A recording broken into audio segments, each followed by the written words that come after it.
Residents of Port Stephens today described the freak storm as a train approaching, the first threatening signs big black rolling clouds taking just seconds to reach the area. All the debris just started blowing around and trees going down and chairs flying past and all sorts of things just flying around in the wind. So it was just like a little tornado came through. It turns out that's exactly what it was. The Bureau of Meteorology claiming the tornado captured on this home video generated winds in excess of 150 kilometres an hour. I've never seen this in my whole entire life. It just looked like something out of a movie. It was terrible. Jessica's home was one of the first hit by the devastating storm, with almost every home in Bass Close at Salamander Bay left unrecognisable.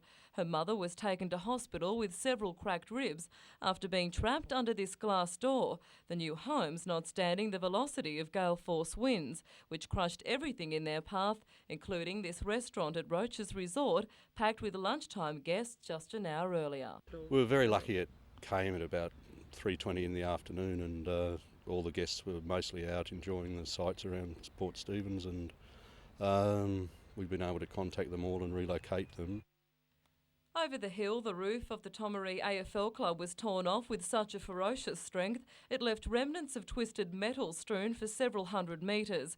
At Nelson Bay, the roof was also blown off these holiday units, with winds also collecting the roof from the nearby IGA supermarket and uprooting trees.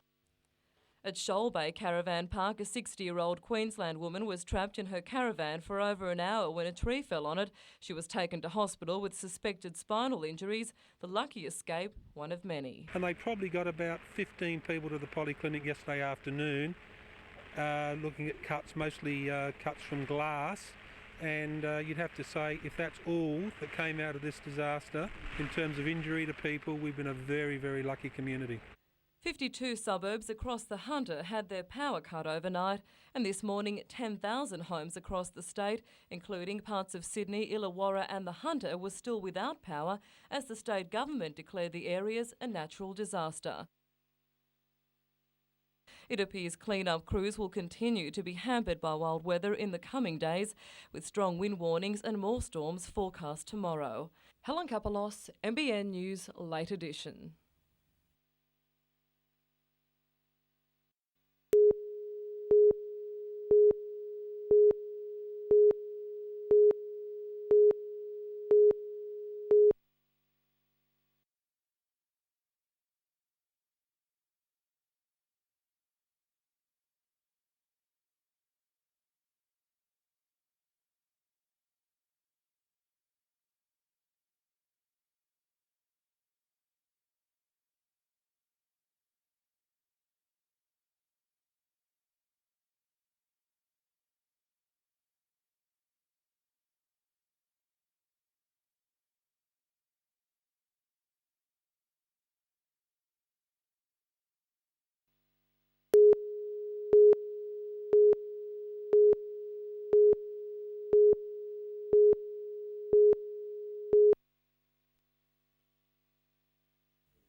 Finally, a clear day, and for Port Stephens residents, a chance to get their lives back to some sort of normality.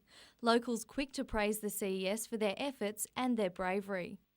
They deserve a medal. Quite frankly, the winds that were blowing and the rain, and for them to get up, I wouldn't have went up.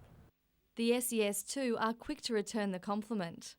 There's very few complaints, and they've been very tolerant and very patient, waiting for us to get through some of the jobs. There's been so much. I'd like to thank them personally for their patience and their understanding of what's going on. It's events like these that bring out special members of the community, like Nerily Frank, who's opened her house to anyone who needs it. Here they can come, they can get away from all the debris in their own homes and just veg out, relax, talk, have a laugh, talk about things that get their mind off their homes. As well, Nerily offers hot meals each night for her neighbours and the workers. The storm has left the Port Stephens area changed forever. A walk along the marina at Nelson Bay showing history uprooted, over a dozen coral trees having to be ripped out by council because of safety concerns.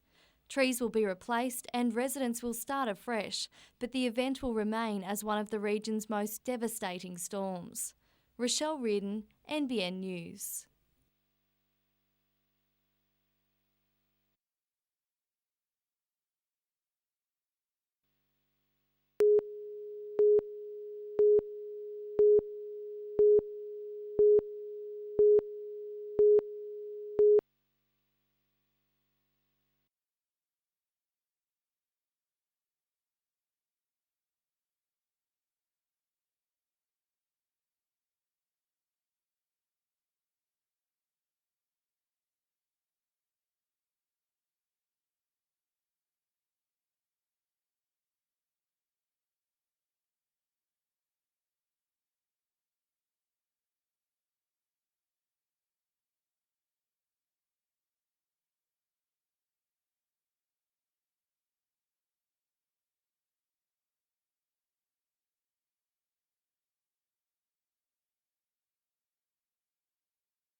This recirculation tank can save aquaculture farmers thousands of litres of water each year.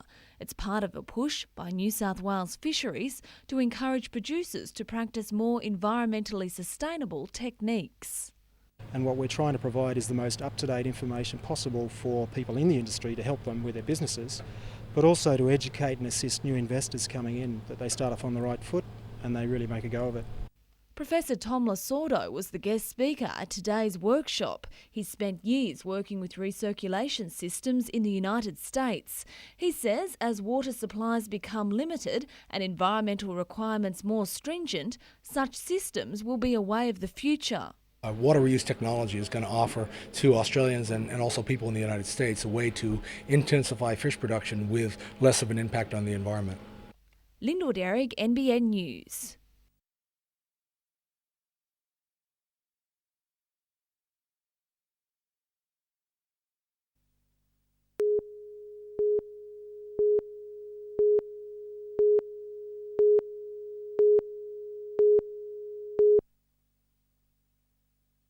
Well, I'll be discussing that with the local members and the local community to see their attitudes on that. At this stage, I don't have a view.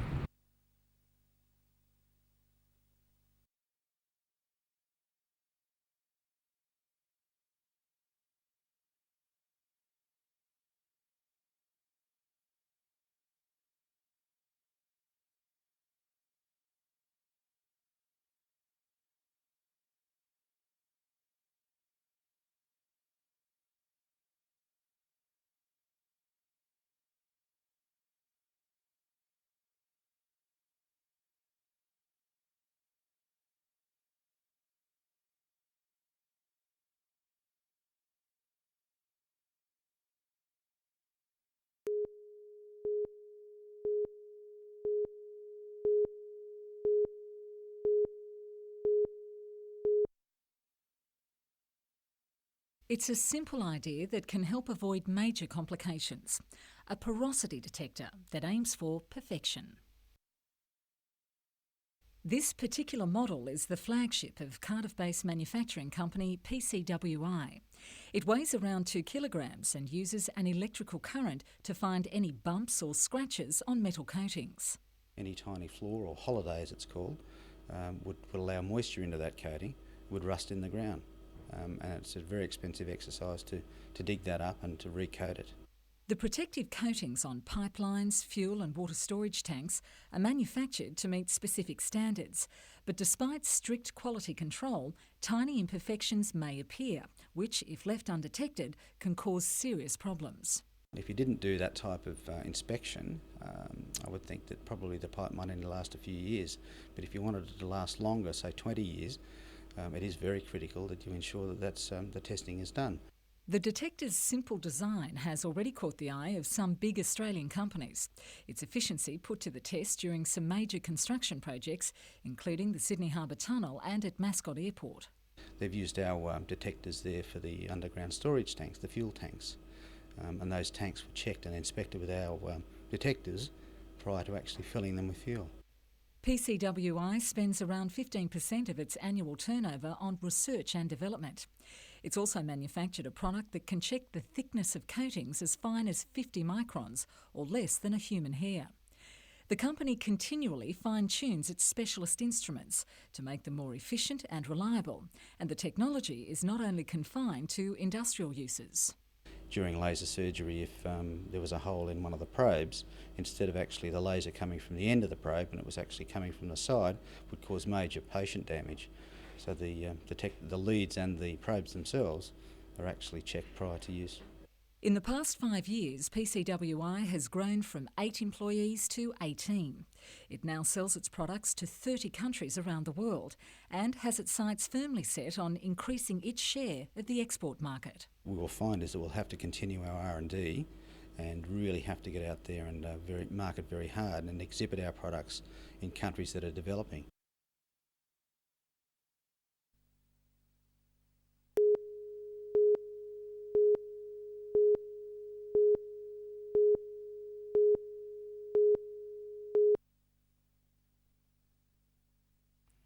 Demolition of the former steelworks is expected to be finished by late 2003. BHP Billiton is set to pay the state government $100 million to remediate the site.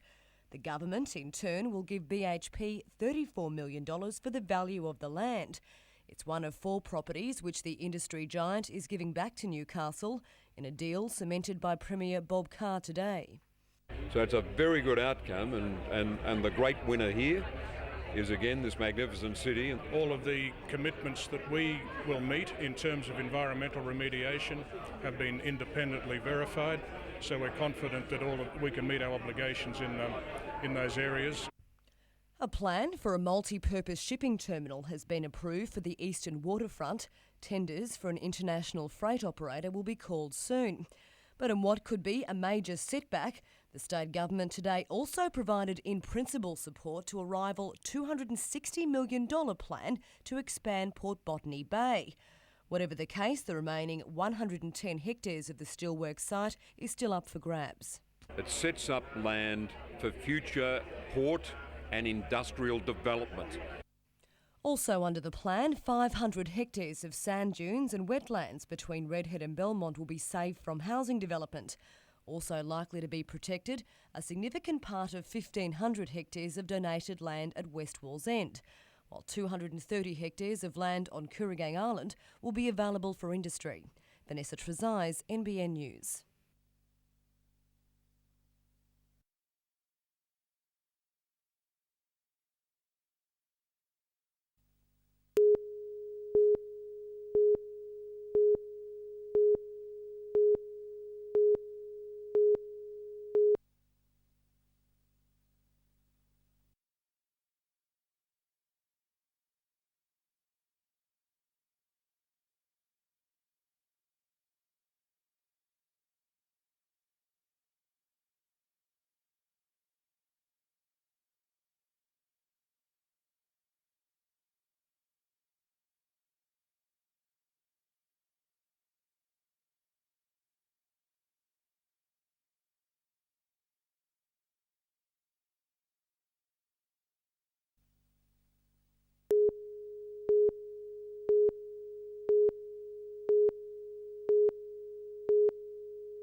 As police and the SES combed the banks of the Hastings River at Wauchope for clues today, police identified the human remains found there as missing Sydney prisoner Terry Falconer. The 52-year-old's body parts were discovered by two fishermen inside plastic bags this week. Forensic tests unable to determine how he died. We're unable to say at this stage. The forensic procedures are still ongoing. We haven't got a cause of death. The prisoner was on work release when he was apparently kidnapped from an Ingleburn smash repair in Sydney southwest on November 16 by three men posing as detectives.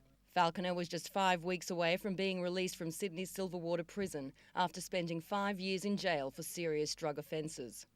Late this afternoon, police released a comfort picture of a man they want to question, who they say may have been one of the men who abducted Falconer.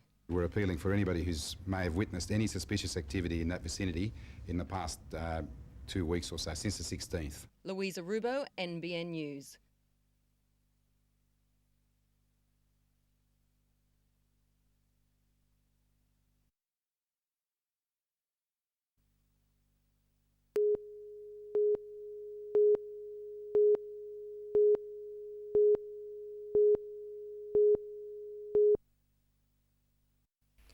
It's the ultimate game of survival, and where better to test out live ammunition than the rugged but isolated scrub of Singleton Army Base. Paradigm Shift is a joint infantry and artillery exercise, bringing together reservists from Sydney to the Queensland border. The sort of activities that we're doing are mainly based around live fire activities with a number of units working together in a combined arms setting, something that many reserve units have not done for a long, long time. Not only are reservists being trained in all aspects of combat, they're also using the latest in telecommunications technology. But as to camping out in the bush, soldiers are still doing it tough. 21-year-old Alice Tyndall is just one of the 750 reservists taking part in the 2-week exercise. I'm the support troop commander, so I coordinate stores and refuelling of vehicles and battery recharging and that kind of thing. The exercise winds up on December 2. Tanya Carlisle, NBN News.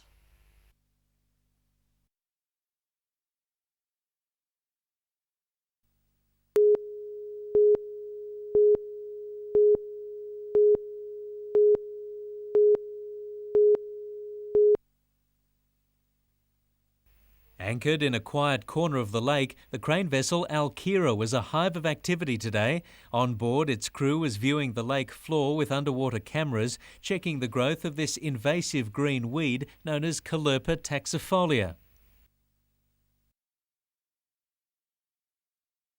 In a bid to kill it, 10-metre lengths of heavy rubber conveyor belt are being lowered into the water and placed on top of the weed in a bid to starve it of oxygen and light.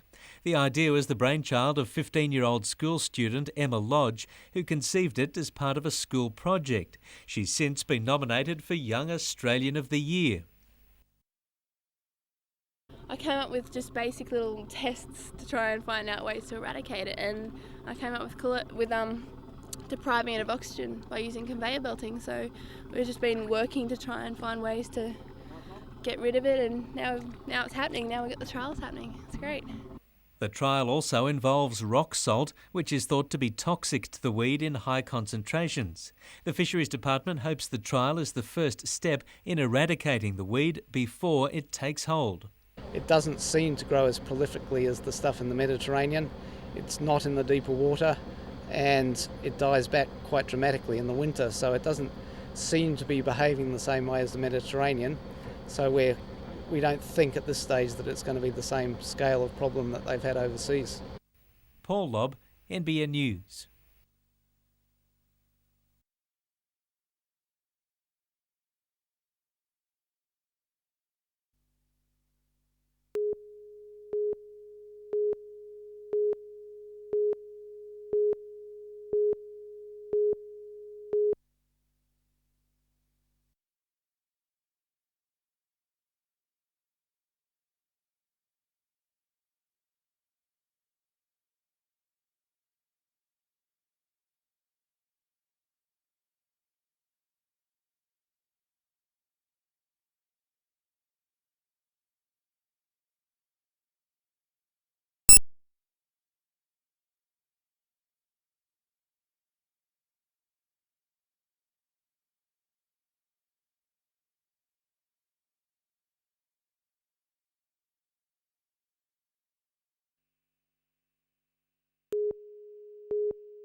A week after opposing plans for police superstations in Sydney, Police Minister Michael Costa today killed off any plan to merge Newcastle Police Station with a new station being built at Waratah. The announcement follows concerns the move would have seen the majority of officers deserting the city and caused response times to skyrocket. The government has a clear policy of increasing the visibility of frontline police. I didn't believe that this proposal would meet that requirement. That's contrary to previous assurances from the Hunters Police Chief Terry Collins. He claimed the superstation would stop a duplication of roles and free up 40 extra police. Mr Collins today refused to comment on the announcement, but the opposition is supporting the move with one stipulation. That is that some of the $6 million that would have been spent now goes to other stations in need, such as the Raymond Terrace Police Station. I want to see exactly where the money is going to be spent, and I intend to pursue the Governor and pursue the Minister to ensure that it stays in the Hunter Valley.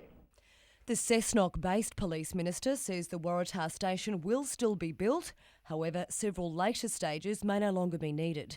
Vanessa Trezise, NBN News.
The last groups were just teeing off, but Chris Miller was finished and back on the practice putting green. You could barely get his sticks off him after a scorching 9 under par round.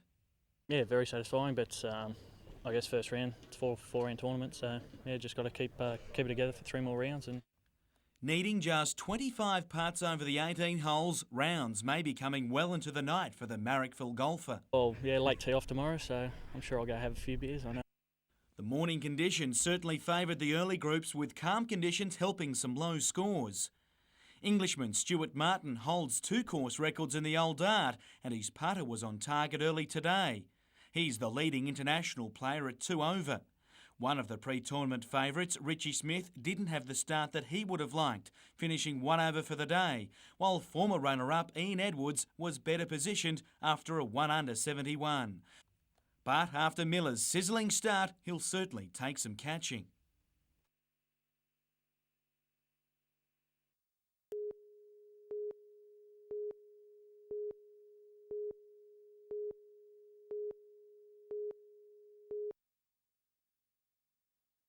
These pearls have been cultivated at an experimental lease at Port Stephens and are part of a plan by Australian Radiata to establish 5 pearl farms in the area. But not everyone has welcomed the idea. This one is just so intrusive and so ugly. It's driven by the dollar. We can't see any benefit for it in this community. The state government will have the final say on the pearl farms, which will be spread throughout 94 hectares of water. The company says up to 70 jobs will be created and $6 million will be injected into the community each year once fully operational. I think it's a case really of people being apprehensive because it's never been tried before.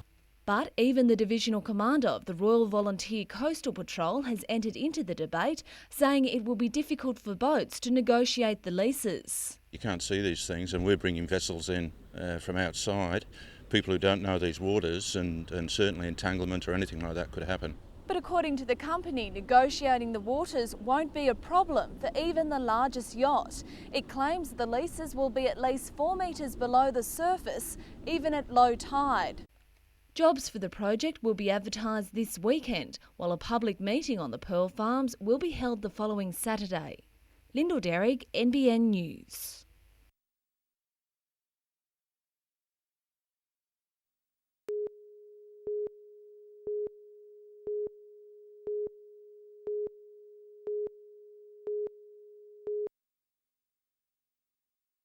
A policy to go before Newcastle Council next month recommends that parking fees be increased in line with the Consumer Price Index.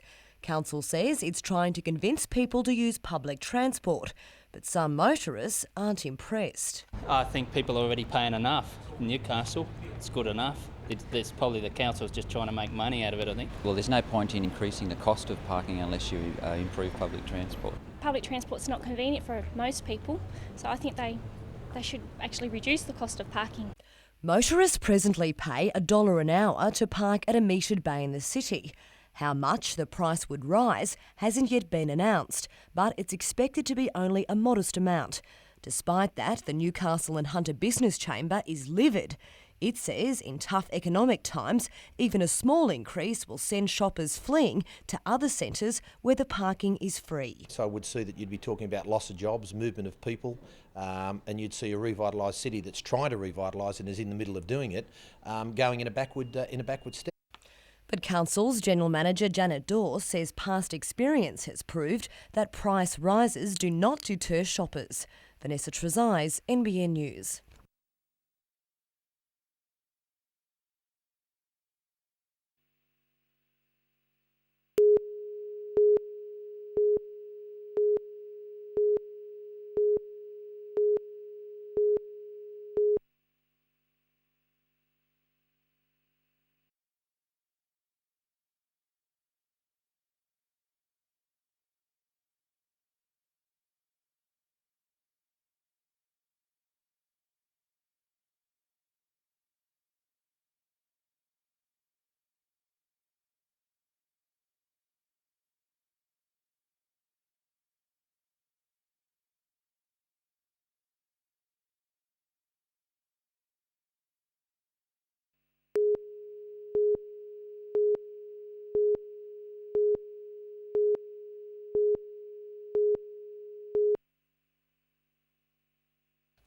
It will be known as the Newcastle Regional Heliport and, if approved, is tipped to be one of the state's busiest helicopter bases. Emergency operations that currently have to access this region from time to time, as well as other charter operations, news services and so on that are based in and outside the region and Newcastle. The development plan has been put together by Aerologistics, a subsidiary company of Forjax, and will be operated by Rotorway Helicopters. Both companies are set to relocate from their base at Wallsend to the northern tip of the Still River site. Developers adamant that noise pollution over Mayfield homes will be minor. The takeoff and landing is being designated to occur in a northerly direction from the site over the Hunter River. As far as the affectation on the residences are concerned, the helicopters from that point of view are moving away from the houses as they take off or drawing towards them as they land. If the project is approved by Newcastle Council, construction could be complete by April next year. Meanwhile, construction on the CSIRO Energy Centre at Still River is expected to start in 8 weeks. A further 7 companies want to set up here at Still River. Development applications for a mixture of manufacturing and distribution businesses will be lodged next year. The projects are expected to create more than 200 jobs, but Still River is still a long way off from delivering the promise of 2,000 jobs by the year 2000, as proclaimed by politicians and BHP. Vanessa Trezise, NBN News.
As part of a nationwide NSL initiative, United visited the Mater Hospital to meet and greet some who aren't doing quite as well.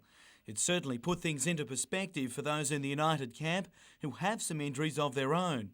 A hamstring strain looks to have got the better of Milan Blagojevic for this week at least, especially now the top-of-the-table match against Perth is behind them. In terms of playing Perth or playing Auckland, obviously it was a little bit more important against Perth, and this is probably the week to take off, yeah. That brings Peter Sekenis right into starting side calculations. If Milan is out, then Seka can do that job very well, so we'll probably look to that. Better news for Robbie Middleby after he was forced off against Perth with a knock just above his ankle. It's definitely been progressing, but it's sort of, I haven't tried to do too much on it, so I'll probably have to wait and see how it goes when I try to do a lot of running or something on it. He has until Wednesday night to prove he'll be right to play against his former club as his current side strives to extend its record unbeaten run. And I want to be there more than anything because the team's doing so well at the moment, and to be involved in the team while it's doing well, everyone wants to be involved in it.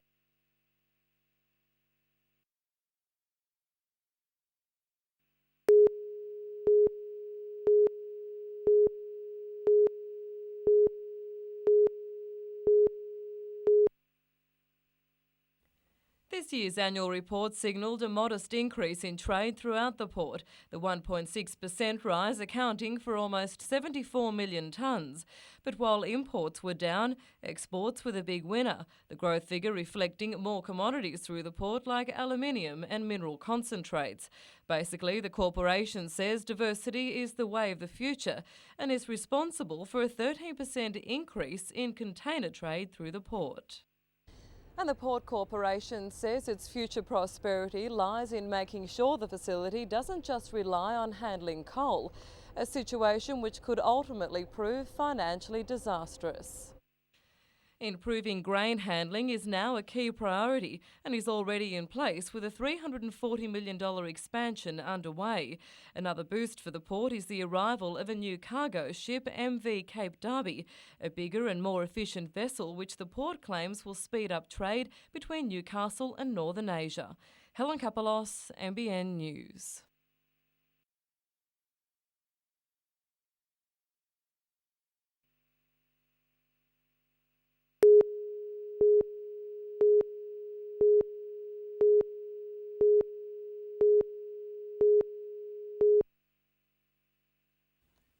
Horizons is certainly starting to build up its reputation as more than just a resort course. Today it was the Amateur Championship that took centre stage, and rising Hawks Nest talent Casey Henshaw took a liking to the surrounds. However, it was her playing partner April Howell from Toukley who took out the female title by one shot. Sharing the course was former Australian great Billy Dunk.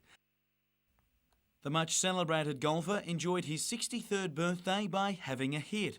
However, it's a figure still well short of the number of course records he set before retiring. Playing partner Sandy Kusiba had the party tricks though. And what a day in the sun for Belmont Swansea's Lisa Wright at the opening round of the National Surf League Series at Manly. The 16-year-old was called into the Australian team only late last week and went on to win the female flags. And it will be at least 2 weeks before Newcastle fighter Pat Kennedy knows if he'll get the chance to take on former league player Solomon Homono. Kennedy's 6th pro win on the Central Coast at the weekend is expected to see him placed as the #1 challenger for Homono's state title, a challenge the one-time leggy must take or relinquish the belt.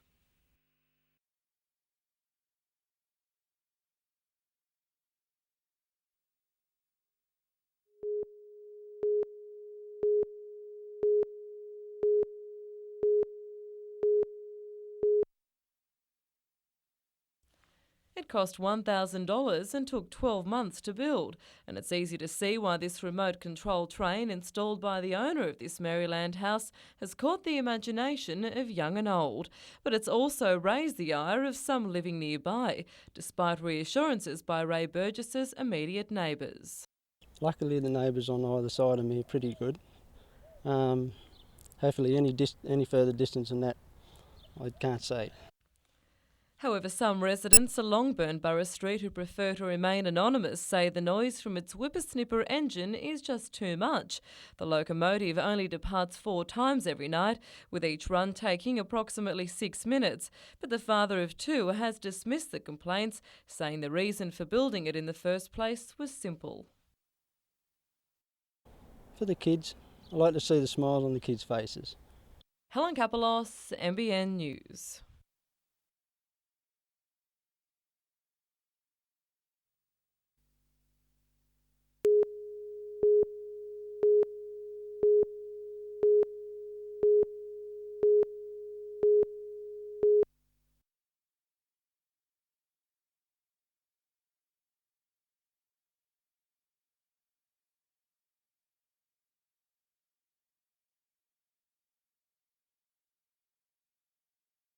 This car uses remarkably less fuel. It uses less than 5 litres per 100 kilometres, and that's substantially below what my other car used.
Tom Ford today learnt how close he came to losing the $4 million Finnegan's Irish bar, the construction of which he's overseeing. Well, you would expect something like this in Belfast.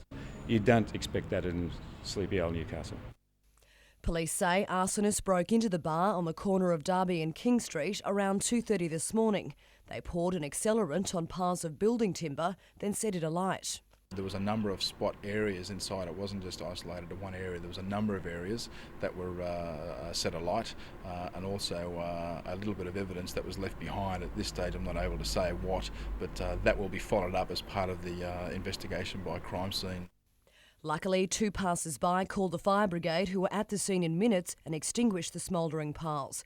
Police say the quick action of officers and a lack of ventilation saved the building. Deliberate case of wanton destruction. They want to burn us down. It's terrible. The 2-storey Irish pub is owned by Newcastle solicitor Brian Cornwall. It was due to open on Christmas Eve, but now won't open its doors until mid-January. The damage bill could exceed $100,000 because plumbing and air conditioners might have been affected. Detectives are now looking into who'd be motivated to commit the crime. Vanessa Trezise, NBN News.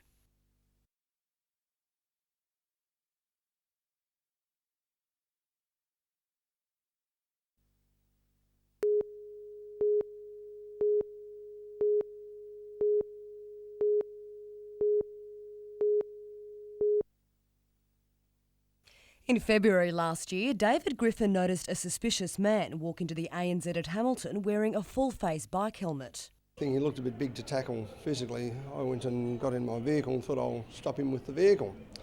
And as he came out of the bank, there was people running everywhere because he'd let the flare off in the bank. When the robber left, the olive farmer and his Bronco were waiting. When he came in front of me, I had to go just nudging him with the vehicle and missed, and he took off up the footpath, so I chased him. Bumped him over once, got out to stop him, and he then stopped me. And he got up and took off again, so I chased him again and nudged him again. Earlier, Jamie Kelly had also confronted the robber. Some ladies were freaking out about a man robbing a bank, so I thought, I may as well stay and have a look at this. And as the gentleman came out of the bank, he didn't really look like a bank robber to me, so I balked at him and he kind of got scared. Jamie too gave chase. By this time, police had arrived. The robber was soon found hiding under a house, stressed out but unhurt. The unlikely crime-fighting duo were today among 8 members of the public, presented with certificates of appreciation by Newcastle's Police Chief Ron Bender. Police officers who've gone above and beyond the call of duty were also recognised. Vanessa Trezise, NBN News.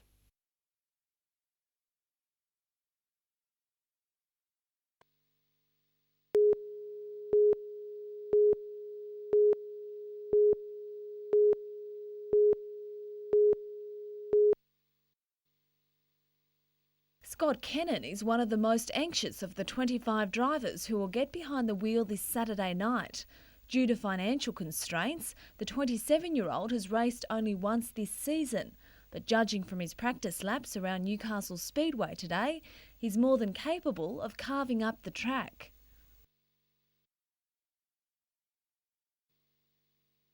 And despite facing some tough competition from Lismore drivers Scott Hearn and Mark Robinson, Kennan remains confident of a win. Yeah, I really think I'm going to win. I'm really excited and hope I'm going to kick those guys' backsides this weekend. And after this weekend's race is over, the Australian titles will be his next big challenge. But getting there will be half the battle. Kennan is still searching for sponsorship to help him defend his title. Probably $3,000 for tyres for that weekend and for fuel and plus other little things. If he does make it to the event in Lismore, Kennan hopes to rise above the pressure he's been under this year. Since I've won the title, everyone expects you to win all the time, and I haven't really done that this year because I've had a lot of breakdowns, and hopefully we can come back and win the Australian title without any breakdowns. Lyndall Derrick, NBN News.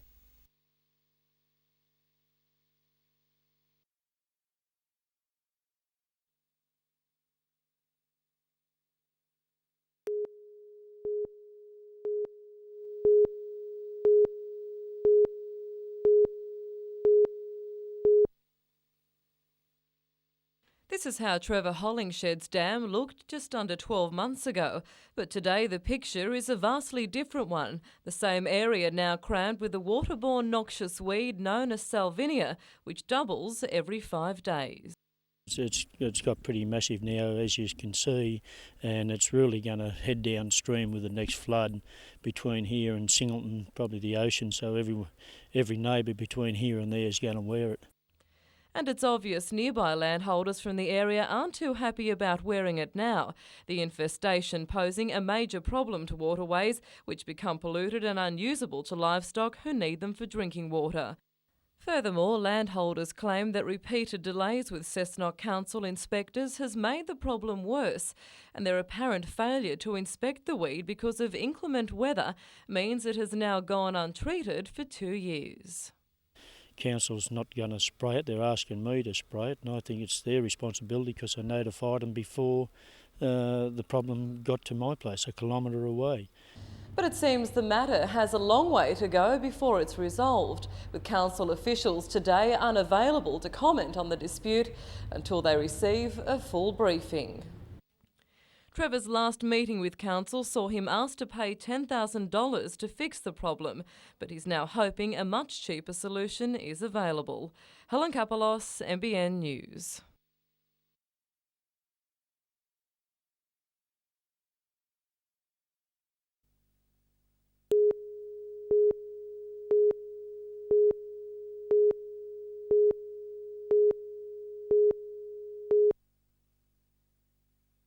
"81-year-old Iris McGuinness and her partially blind husband Keith were surveying the damage to their home today. Shortly after 7 last night, gale force winds lifted the roof off a nearby shed and sent it flying 50 metres through the air, spearing their roof. Oh well, there's this terrible crash and ripping and tearing. It was horrendous. And it sounded similar to a bomb falling that I saw in my war. But the avid gardener's main concern was the destruction of their much-loved vegetable patch. Just rescued a couple of cucumbers and 2 tomatoes this morning. Trees were uprooted, and at the Dungog Showground there was little left of the canteen, locals lamenting the loss of the grounds bar. State Emergency Service volunteers were kept busy with the clean-up. We've had 36 call-outs over the 18 hours that we've been going so far, and there's been about 10 houses with roof damage. Families bunkered down. Nicole Bowman's 2 girls slept on a doona on the floor away from windows. Hails was smashing against the window and they were screaming and really sad, upset. The entire township was blanketed in darkness, with power cut to more than 1,000 homes in Dungog and surrounding areas. Power was restored to most households by 11 this morning. Vanessa Trezise, NBN News.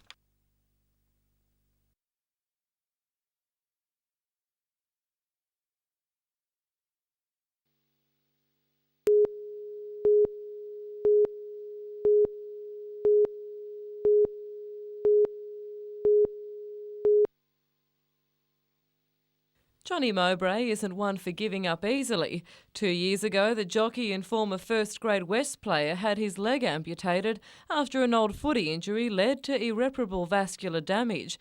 But it's hardly stopped him in his tracks. In fact, a horse given to him by a friend just after he lost his leg has him on course for a new challenge. A friend of mine wanted to keep me in the game, and the horse was about done, and he only won 3 races. And since I've taken him over, he's improved. He's won 9 races.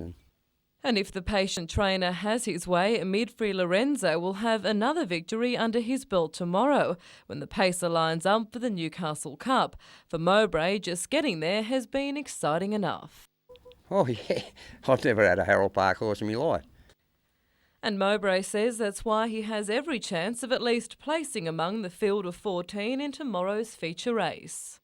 He's raced against the top class in Sydney, and I think he can go a little bit better Saturday night. Whatever the outcome, Mowbray plans on riding out a successful partnership.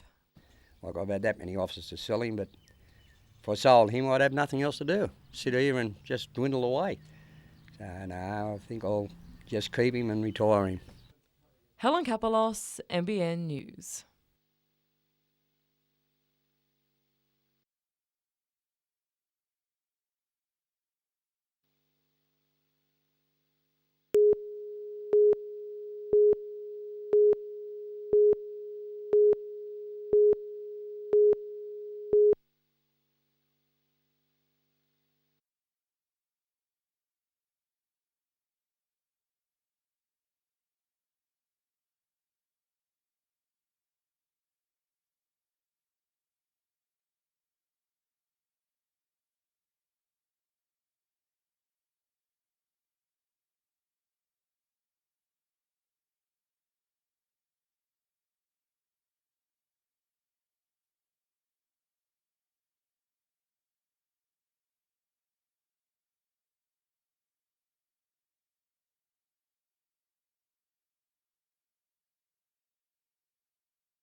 When photocopying business Lloyd Scott Enterprises collapsed in June this year with debts of more than $40 million, administrators were forced to sell off part of the business. Now Lloyd Scott's personal seaside estate at Dudley has gone under the hammer for a record-breaking price. $2,205,000, a Newcastle record, and also we've broken the $2 million barrier for Newcastle. The 1.2-hectare property off Burwood Road features a swimming pool, horse stables, paddocks and a dressage arena, as well as sweeping ocean views.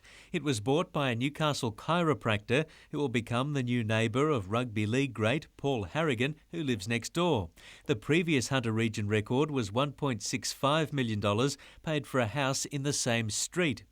Meantime, a landmark Newcastle property in Church Street, owned by the Oberland and Clack families, was passed in at auction today.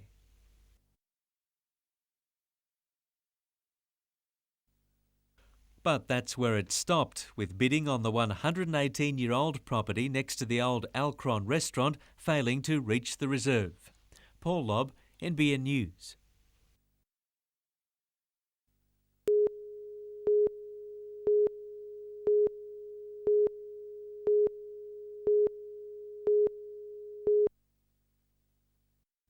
The busiest production line in Newcastle today was manned by volunteers. 400 people representing all the region's major charities spent the day packing Christmas parcels for the needy. Food, soft drink, kids' presents, even motivational reading material was packaged up in specially prepared boxes to be distributed from the Central Coast to Merriwa in the west and north to Taree. The generosity of the Hunter community is just really quite overwhelming. I mean, I just can't believe how many calls I've had to pick things up. Many charities are struggling to meet this year's demand for help, so the work of volunteers is vital. There's a lot of people out there that need a lot of help, and I just hope that I can supply it to them, that's all.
Disabled pensioner Christopher Maskey was arrested at his Madawi home at 6:30 last night after allegedly making a 000 call to authorities. Inside the house, police found the body of his 37-year-old estranged wife lying on the kitchen floor. Heather Maskey had been stabbed more than 26 times, while her 3 children played in a park nearby. Christopher Maskey appeared in Raymond Terrace Court today, charged with her murder. His lawyer, Peter Cleaves, told the court that in 1999 my client was battered by the deceased. She attacked him and fractured his skull with a hammer. He went on to say he suffered brain damage as a result of that injury, and she had continued to threaten and batter him. Christopher Maskey served divorce papers on his wife on Saturday. According to police facts, he claims when his wife visited him the next afternoon, she was the first to pick up a knife in the kitchen. Then he too armed himself with another knife. While Mr Cleaves made no application for bail today, he told the court that his client was needed by his children, claiming the deceased had refused to allow the children to go to school because of her sect or religious beliefs. The case was adjourned until the 25th of January at Newcastle Court, pending a psychiatric assessment. Vanessa Trezise, NBN News.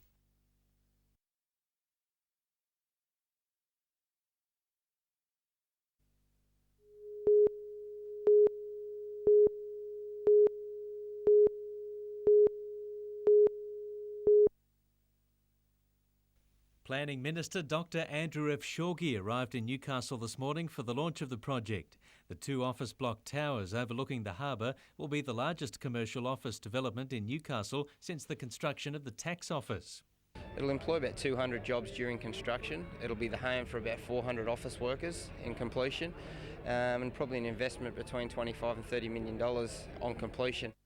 Law firm Spark Helmore will be the first tenant of the building when it's completed in about a year's time. The Honeysuckle Development Corporation says the building will be a key element in the revival of the city's waterfront.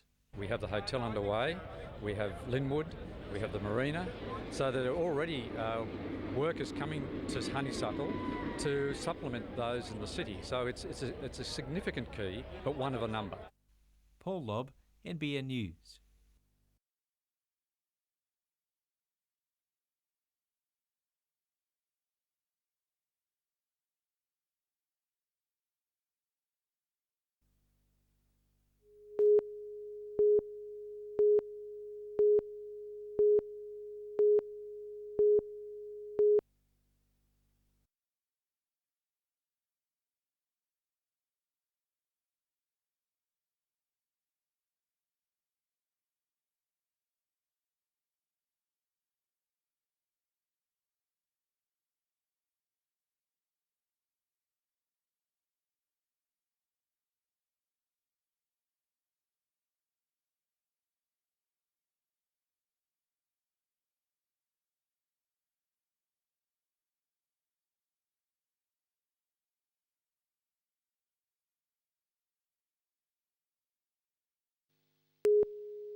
"32-year-old Newcastle man Paul Webb was shot 4 times by police yesterday when officers responded to a domestic dispute at this house in Merriweather Heights.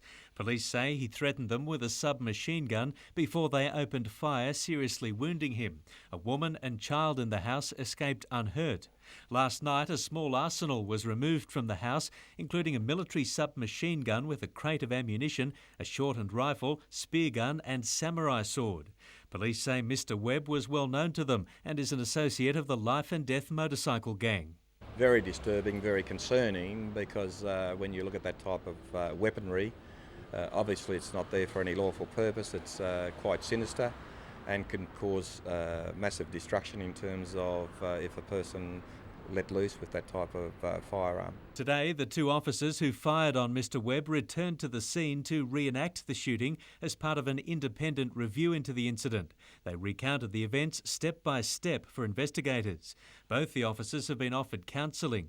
The victim remains in Newcastle's John Hunter Hospital and is expected to face a long list of charges, from threatening police with a firearm to the destruction of a rental property. He's in an induced coma at the moment, from what I understand, and he will be interviewed at a later date in regard to a raft of issues in terms of the incident that occurred.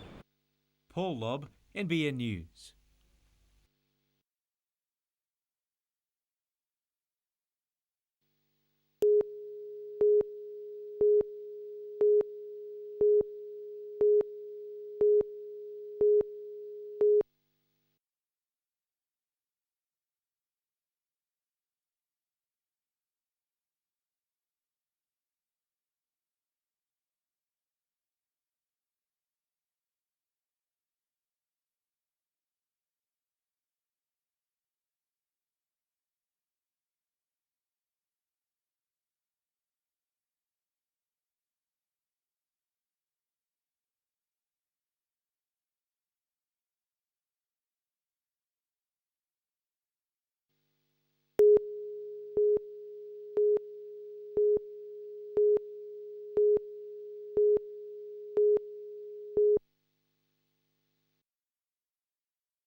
The benefits of coal bed methane are in abundance.